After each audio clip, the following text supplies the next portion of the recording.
Hello viewers, welcome to Cook and Move once again. আজি আমি যেটো ৰেচিপি ট্ৰাই কৰিছো সেইটো হল ভেজ পোলাও আৰু ভেজ পোলাওটো আমি মোস্ট ইজিয়েষ্ট ওয়েত আমি প্ৰিপেয়াৰ কৰিম কিয়নো আমি প্ৰেসাৰ কুকাৰত এটো ডাইৰেক্টলি দি পেলাই আমি এটো প্ৰিপাৰেচন ৰেডি কৰি আছো জেনাৰেলি কি হয় ভাতটো নৰমাল ওয়েত প্ৰিপেয়াৰ কৰা হয় আমি কিন্তু সিম্পল ওয়েত ভেৰি ইজিয়েষ্ট ওয়েত আমি এটো প্ৰিপেয়াৰ কৰিছো প্ৰেসাৰ কুকাৰত এটো আমি যেটো চাউল ইউজ কৰিছো ইয়াত সুপাৰ ফাইন কোৱালিটি জহা চাউল আমি ইয়াত ইউজ কৰিছো এটো প্ৰিপাৰেচনৰ কাৰণে আৰু 4 জনৰ কাৰণে আমি 500 গ্ৰাম চাউল লৈ লৈছো চাউলটো ভালকে অলপ ধুই লব আপোনালোকে কিয়নো ইয়াত স্টাৰ্চ থাকে আপোনালোকে 5-6 বাৰ মান ভালকে এটো অলপ ধুই লব আৰু তিয়াই থব অলপ দেৰিলৈকে আৰু তাৰ পিছত আমি যেটো ইনগ্ৰেডিয়েন্টস এটো প্ৰিপাৰেচন কাৰণে ইউজ কৰিম তাৰ মাজত ইম্পৰ্টেন্টলি ৰেজিনছ যেটো কিসমিস আছে 25 গ্ৰাম আৰু 25 গ্ৰাম কাজু আমি লৈ লৈছো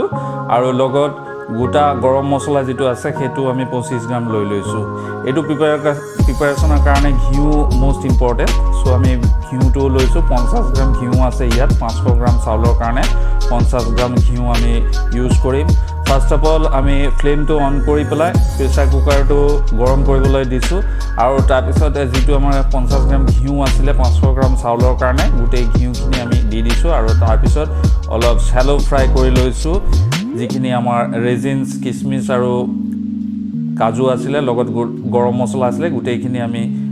অলপ শ্যালো ফ্ৰাই কৰি লৈছো ডিপ ফ্ৰাই আপোনালোকে নকৰিব তাৰ পিছত আমি যিখিনি চাউল ধুই থৈছিলো গুটেইখিনি আমি প্ৰেসাৰ কুকাৰত দি দিছো এতিয়া অলপ ফ্লেমটো কমাই দিব আৰু তাৰ পিছত ভালকে অলপ মিহলাই দিব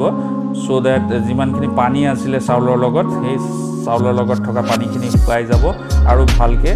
এটা মিক্স ৰেডি হ'ব গুটেইখিনি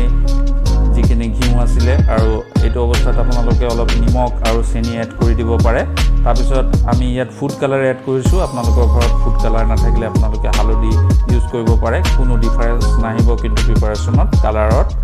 সো আমি ফুড কালাৰ এড কৰি দিয়াৰ পিছত গুটেইখিনি আমি আকৌ ভালকে মিহলাই দিছো আৰু তাৰ পিছত আমি পানী এড কৰি দিছো পানীখিনি অলপ কোয়ান্টিটিটো অলপ চাই লব বেছি হৈ গলে কিন্তু স্টিকি হৈ যাব পাৰে আৰু কম হৈ গলে কিন্তু তলত লাগি ধৰিব পাৰে সো এটো মেজাৰমেন্টৰ এটা বিষয় আছে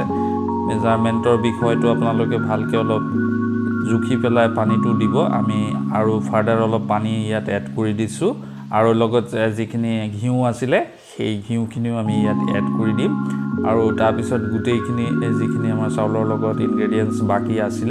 সেইখিনি অলপ ভালকে ষ্টিয়াৰ কৰি দিলে গুটেইখিনি ভালকে এটা মিক্স ৰেডি হৈ যাব আপোনালোকে এটো সময়ত অলপ চেনিটো অলপ বেছিকে দিব পোলাওটো অলপ মিঠা হয় সো ইয়াত অলপ ভালকে মিহলাই দি পেলাই চেনি আৰু নিমখটো জুখত আপোনালোকে তা মেজাৰমেন্টত আপোনালোকে দি দিব আৰু তাৰ পিছত কুকাৰৰ যেটো লিড আছে হেতু বন্ধ কৰি পেলাই জাস্ট এটা হুইসেল দিব আৰু এটো প্ৰিপাৰেচনৰ কাৰণে যেটো মেইন বস্তু হয় হেতু আৰু এটা মেইন বস্তুৰ ভিতৰত এটো হল ৰ'জ ওয়াটাৰ আমি ইয়াত ৰ'জ ওয়াটাৰ ইউজ কৰিছো 500 গ্ৰাম চাউলৰ কাৰণে আমি 15 ml ৰ'জ ওয়াটাৰ ইউজ কৰাৰ পিছত আমাৰ এটো এটা হুইসেল দিয়াৰ পিছত ৰেডি হৈ গৈছে আমাৰ পোলাওটো আজি আমি এটো চিকেনৰ লগত সাৰ্ভ কৰিম আমাৰ এই প্ৰিপাৰেচনটো আপোনালোকে চাই কেনেকুৱা লাগিলে আমাৰ কমেন্ট বক্সত জনাবা আৰু আমাৰ এই ভিডিওখন ভাল লাগিলে